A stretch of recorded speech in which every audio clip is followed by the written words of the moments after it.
बच्चों आज हम सीखेंगे प्रश्नावली 4.2 अध्याय 4 द्विघात समीकरण का प्रश्न संख्या 4। क्या कह रहा है क्वेश्चन? दो क्रमागत धन पूर्णांक ज्ञात कीजिए जिनके वर्गों का योग 365 है।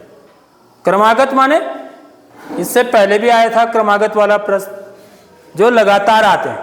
जैसे 3 के बाद क्या आता है? 4, 4 के बाद 5, 5 के बाद 6, तो 5 और 6 क्या कहलाएंगे? दो क्रमागत धन पूर्णांक कहलाएंगे। ऐसे ही 3 और 4 क्या कहलाएंगे? दो क्रमागत धन पूर्णांक कहलाएंगे। तो यदि मेरा एक धन पूर्णांक x है, ठीक है, यदि मैं एक को x मान लेता हूं तो दो क्रमागत धन पूर्णांक मेरे कैसे होंगे? क्या क्या होंगे? x और x धन 1। समझ में आ गई नहीं आई बात? तो इस प्रकार से हम मानते हैं। तो माना हल, माना दो क्रमागत धन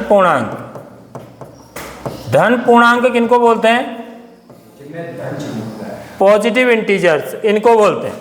1, 2, 3, 4, 5, 6 ये जो है इनको धन पूर्णांक बोला जाता है।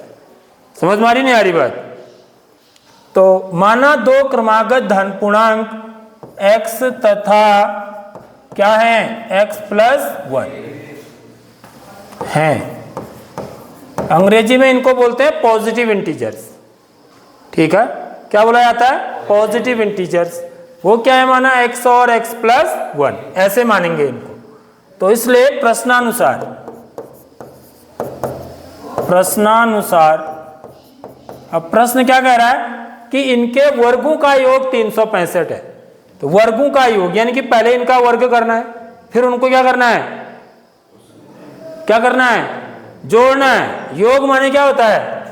जोड़ना। यानी कि x वर्ग पहले का वर्ग ये हो जाएगा। पहला जो धन पूर्णांक है x है उसका वर्ग धन दूसरा जो धन पूर्णांक है x प्लस 1 इसका वर्ग ब्रैकेट के अंदर लगा के लिखेंगे। ठीक है, बराबर कितना? 365। ठीक है, आगे बात समझ में? अब इसको x वर्ग धन इसको खोल देंगे, एक्सपेंड कर देंगे a प्लस बी का होल स्क्वायर। ठीक है, क्या होता है? a प्लस बी का होल स्क्वायर बराबर a square plus 2ab plus b का स्क्वायर। तो a की जगह पर क्या है? x, तो x का वर्ग धन 2b की जगह पर क्या है? 1, 2ab 2 गुणा x गुणा 1 कितना हो जाएगा? धन 2x ही हो जाएगा। 2 गुणा x गुणा 1 कितना होगा? 2x होगा। धन 1 का वर्ग 1 बराबर 365। आगे बात समझ में? तो x वर्ग धन x वर्ग क्या हो जाएगा? 2x वर्ग धन 2x धन 1 ऋण 365। इसको इधर ले आएंगे तो ऋण का हो जाएगा। ठीक है, तो 2x वर्ग धन 2x ऋण 365 में से 1 कम करेंगे क्योंकि विपरीत चिन्ह है तो घटाएंगे। चिन्ह किसका आता है? बड़ी संख्या का। तो बड़ा 365 है और इसका चिन्ह ऋण है तो इसलिए ऋण में आएगा। तो 365 में से 1 घटाएंगे तो क्या आ जाएगा? 364 बराबर 0। ठीक है, अब यहां देखिए 2 सब में कॉमन है। देखिए यानी कि 2 से सभी पद क्या हैं? विभाज्य हैं। ठीक है, तो इसलिए 2 क्या कर लेंगे? कॉमन ले लेंगे। सबसे पहले यदि कोई चीज कॉमन होती है ना, कॉमन ले लेना चाहिए। तो ये क्या हो जाएगा? x वर्ग धन x माइनस 2 का भाग देंगे, 2 एकम 2 और 1 3, 2 अट्ठे 16, 2 दूनी 4 बराबर 0। तो मेरी क्या आ जाएगी? ये 2 को दूसरे पक्ष में ले जाएंगे। x वर्ग धन x माइनस 182 बराबर 0/2। 0/2 क्या हुआ? 0 ही हुआ।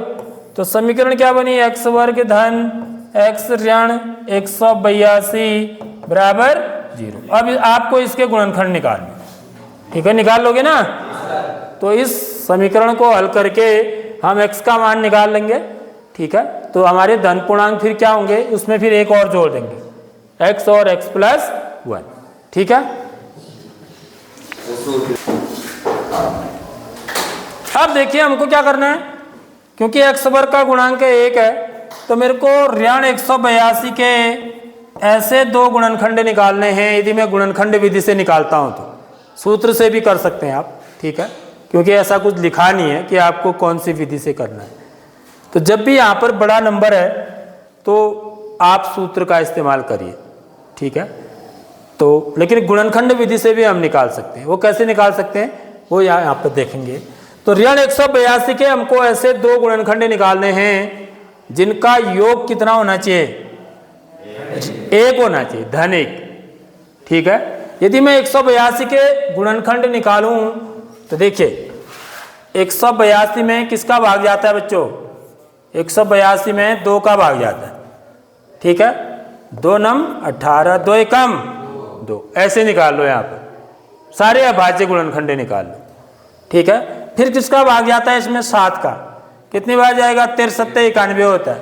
फिर 13 का, 13 कम 13, तो 182 बराबर, इसको ऐसे लिख लो, 2 गुणा 7 गुणा 13, 2 गुणा 7 गुणा 13, ठीक है।